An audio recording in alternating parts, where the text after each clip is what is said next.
Hello and welcome to this special bonus episode of the Cinepals. This is an episode we did not expect to have to do, but certain forces of nature have made it a necessity in our minds to do this.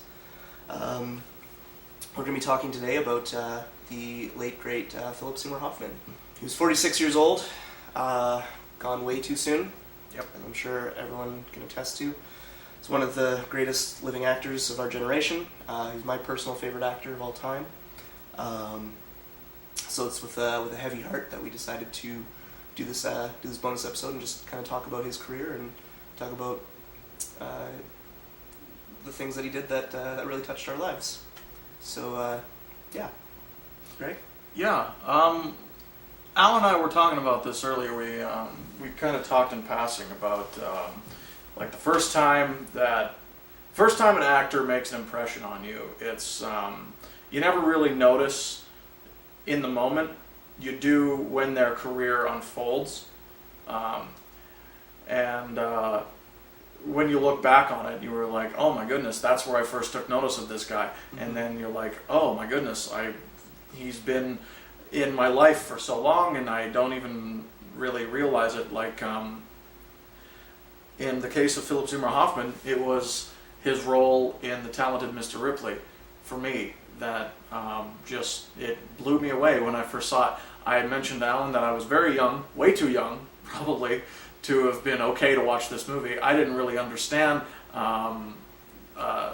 obsession or what it meant to be a sociopath or a homosexual, which is obviously what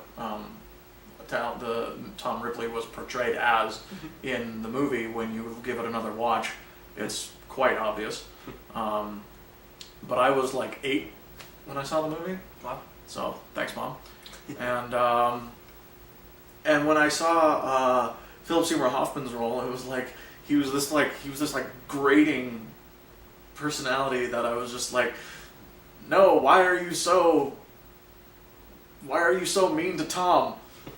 And then when I watch it again, it's like everything that he does is completely understandable and motivated, and he brings life to every single character that he plays, no matter how small. Mm-hmm. Like the first big screen role he had was Scent of a Woman with Al Pacino, and he was just playing like a shitty prep school kid.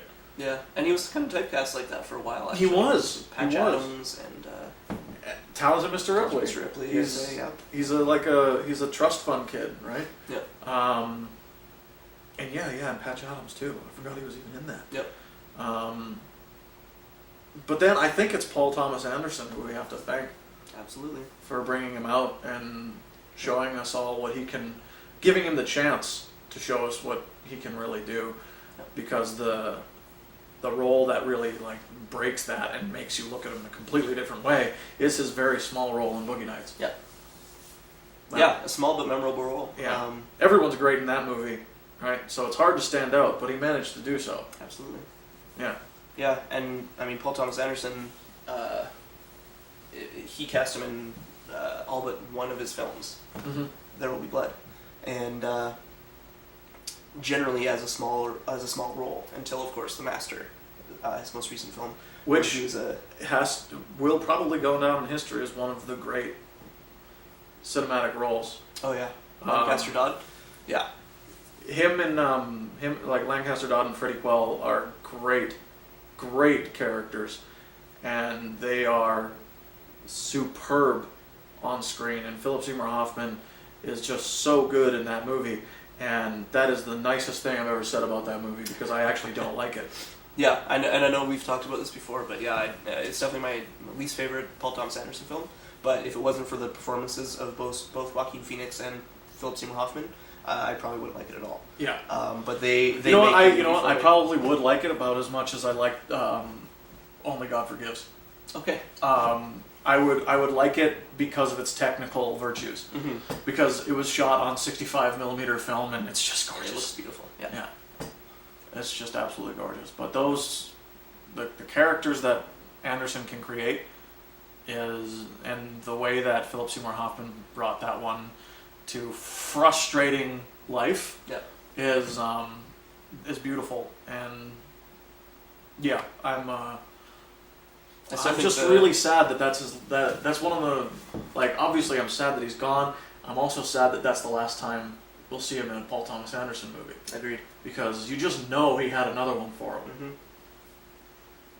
Mm-hmm. Like, I don't know what he's gonna do. Right.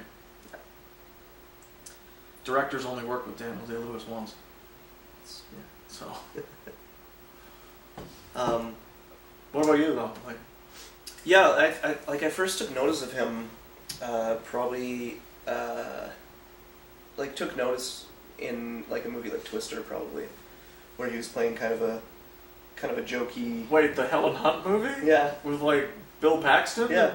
He played Dusty. I didn't even know he was in that. Yeah, he played Dusty. Oh man, And I remember watching that movie with my family, and even now, I wouldn't need to look it up. I know his name is Dusty because I remember that character from that movie because I thought he was really funny, and Dusty's a pretty unique name as well. Yeah. But yeah, and I thought he was really funny. I thought it was really interesting, and and that was it. And then of course I started watching Paul Thomas Anderson movies, and that's when I really took notice of him, specifically in my personal favorite movie, Magnolia.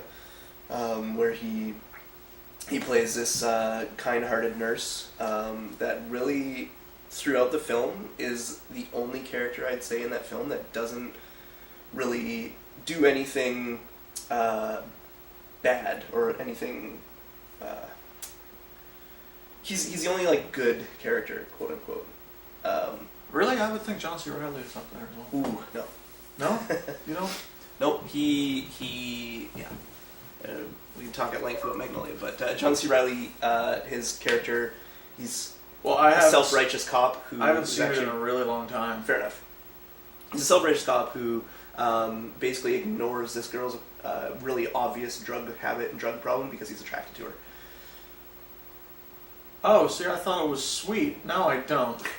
It's still very sweet. I think it's still very sweet, but I don't think he's a very, righteous character, and he claims to be one, so that makes him less virtuous in my eyes. I gotta see that movie again. Yes. I do remember a standout scene. Like, obviously they're so good. Like, everything in that movie is so good. Like, from Tom Cruise all the way to William H. Macy.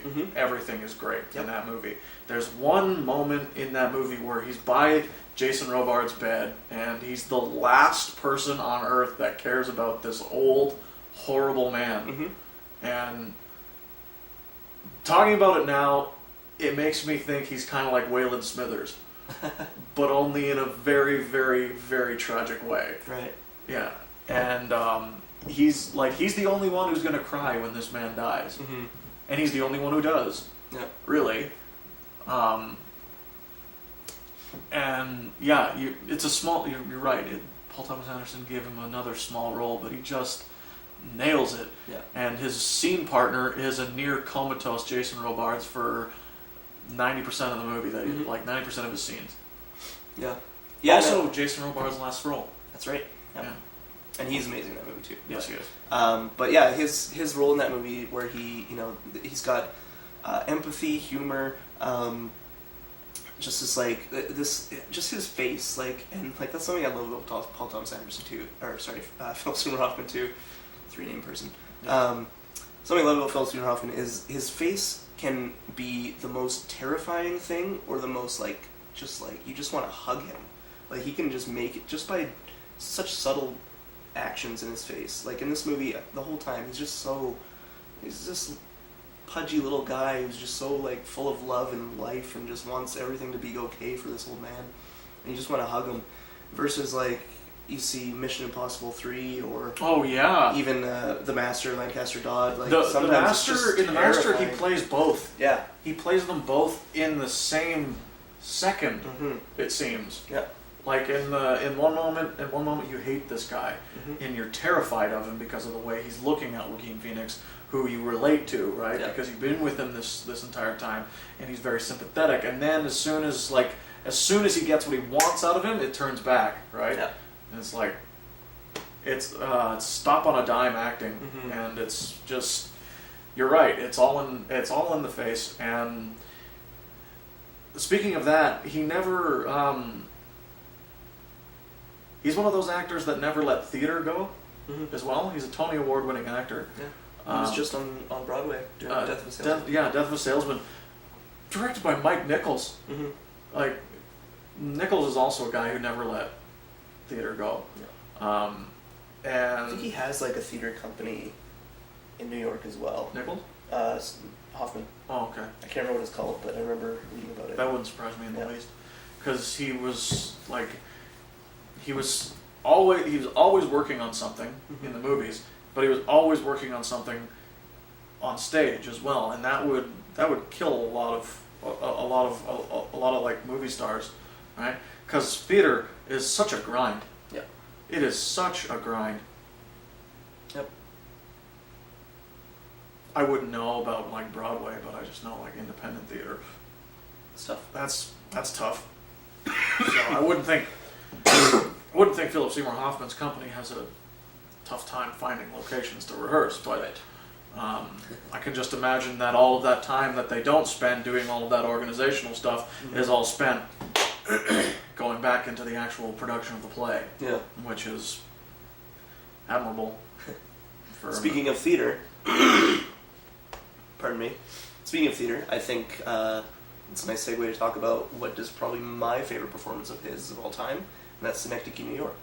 I was going to talk about that as well. Yeah. Where he plays a theater director. Yeah. Who directed Death of a Salesman in the opening of the movie. And the movie's about, more or less, for lack of a better unifying theme, it's about mortality. Yeah. It's about trying to leave a legacy and trying to leave a mark on the world before dying. Which, that movie is a tough one for me to get through pre Hoffman's death. I think trying to watch it now, knowing where him as a real person, as what's happened to him, it's gonna be even tougher. I was given it for a Christmas present, and I was just so glad that Charlie Kaufman got himself in the director's chair, and B, he got Philip Seymour Hoffman to be in it, because they seem like a match made in heaven. Absolutely. For one, just like Kaufman's writing and Sam Rockwell's performance in Confessions of a Dangerous Mind are one and the same. Like, you can't separate the two. Yeah. And Synecdoche, New York, and Philip Seymour Hoffman are the same. You can't imagine anyone else doing that and being able to pull it off, especially when the aging starts to happen. Yep. All right. When I think about it, they don't really make him up too much. There is, obviously, but like, it's not too over the top. It's not too over the top makeup. They rely mostly on his physicality to do it, and the various fantasy elements in that movie and threaten to derail the whole thing for me. But it's the character of Caden Kotar that keeps the movie grounded, and it keeps me with it the whole time, and that's saying something, because there's a lot of fantastical elements that Kaufman asks you to take. Yeah. Especially that burning house thing. Yeah. Right? Which I love. On the second viewing, I loved it. Yeah. I really loved that motif. I haven't watched it after 2 viewings. It's a very frustrating movie for me. I want to watch it again. I've been meaning to do that again. So I think this week it's going to be Being John Malkovich and Synecdoche, New York. A little Kaufman marathon. Yeah, Kaufman out a little bit. Because he's such a great writer. Well, and Roger Ebert named it the best film of the decade. He did, and there's something there. The guy knew what he was talking about. Yeah. I heard that he was basically completely finished Mockingjay. Yeah, I heard that both too. Parts. But he was almost done filming. Which I like. I'm really glad, because he added another level of credibility to a series that needed it. I didn't think necessarily needed it, but definitely could use it. Yeah. Like, Catching Fire is a good movie. It's a good movie. The fact that Philip Seymour Hoffman's in it, and the fact that he is just nailing it, as he always does, Even if the role was just him collecting a paycheck. Yeah. Which I don't think it was. I don't think so.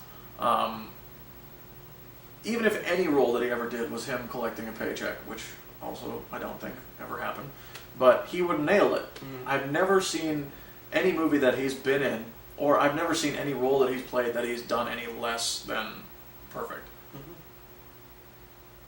Like, probably the hardest movie for me to watch that he'd ever been in was Before the Devil Knows You're Dead. Mm. That movie is probably the darkest movie I've ever seen. Really? Like, yeah, it was really hard for me to watch with, like, marital affairs, killing parents, Yeah. parents killing children. Good Lord. What is this, a Danish movie? Yeah, I don't know. I feel like he's got a lot of roles that are tough to watch because he often will play these loners, for lack of a better word, struggling with some kind of addiction or some kind of like mental deficiency. Like you look at Happiness, you got Love Liza, you look at Oni Mahoney. Like these are all films where he's just this like really sad person who's, Happiness. He's got this this crippling fetish. Love Liza, he's got this his wife committed suicide. He's got this gas sniffing addiction. Oni Mahoney, he's this Gambling, banker. right? Yeah, his gambling addiction, and all of them are just really tough to watch for me. But he just gives such a great personable performance that you feel for him even if you like don't agree with what they're doing. I think his gift was presenting humanity. Mm-hmm.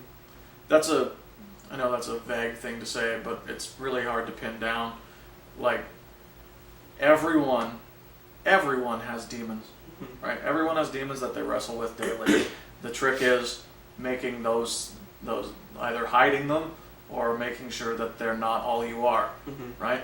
And every single role that he has shows these otherwise decent people trying to wrestle with these demons that are for the most part out of their control or have just taken over their lives. It's difficult. Mm-hmm. His choices of roles were always very difficult and brave. Like, if I was an actor, I couldn't do nearly like I think I might have been able to pull off the Punch Drunk Love role that he had. That was hilarious. Yeah. He was really funny in that. Mm-hmm. And oh man, that's the thing. It was so easy for him to be just like tragic and dramatic and then really, really scary and intense and then hilarious. Yeah. Again, just with like just the twitch of the eyebrow, Yeah. smile, Yeah. frown, anything, right? One thing would lead immediately. You could tell what he was thinking, and it was just a great film actor all around. Mm-hmm. Yep. Be sorely missed. Yeah. And yeah, I wish we could have seen what he was going to do next. He was going to direct again. Yes, he was. So many things were on the go. He was going to start a TV show. Which TV show? I can't remember what it was called, but it was a new show. Was that it on they were working HBO? on. All right. I know he was. His final 2 completed movies premiered at Sundance. Oh yeah. So I guess we still have those to look forward to. Yeah. I heard one of them. In one of them, his performance is just incredible, and the other one, he's obviously very good, but apparently the movie's not that great. Yeah. Before we go, should we talk just for like a second about his Oscar-winning role, Yeah. Capote? I mean, I suppose. It's just something very different Absolutely. than he ever did, and it just shows, like, if he had more leading roles, who knows where he could have gone, Mm-hmm. right?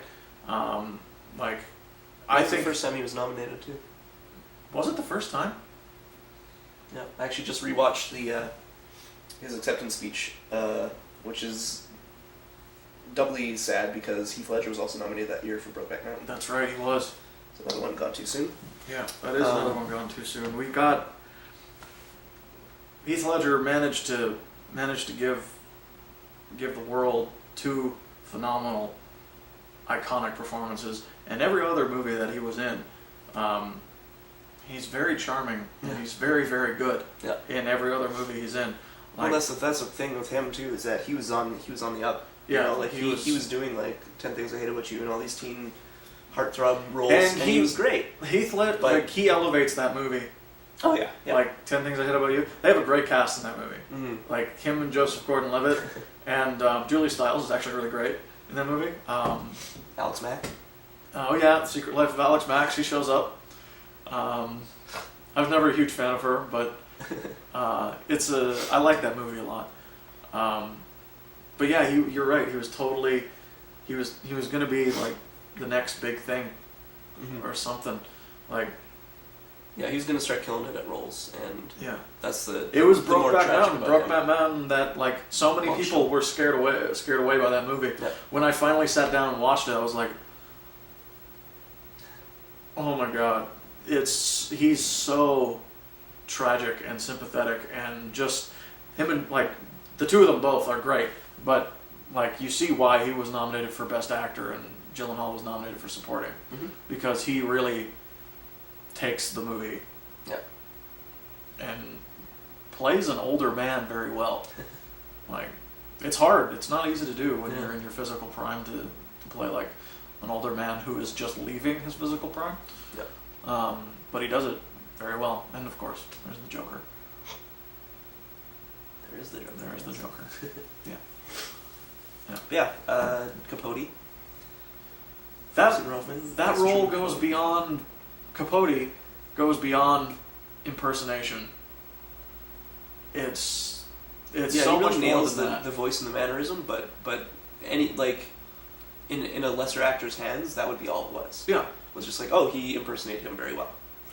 But Philip Seymour Hoffman was able to not only get those mannerisms down and the voice down, but to create a real three-dimensional character. Yeah. And you feel the person that Truman Capote was. Mm-hmm. And that's not easy to do because he's been like so parodied. Yeah. And like he's almost a punchline himself. Yeah. By the time they made these movies, right? And I say movies because Infamous came out the same year. It's the same story. It's the whole Deep Impact Armageddon thing. Gotcha. Yeah. Volcano, Dante's Peak. Of course. Yeah. Which do you prefer? Kangaroo Jack and Snow Dogs. On that I note. thought we were going to get through this. And there's our friend James. Good night, everybody. All right. Thanks, guys.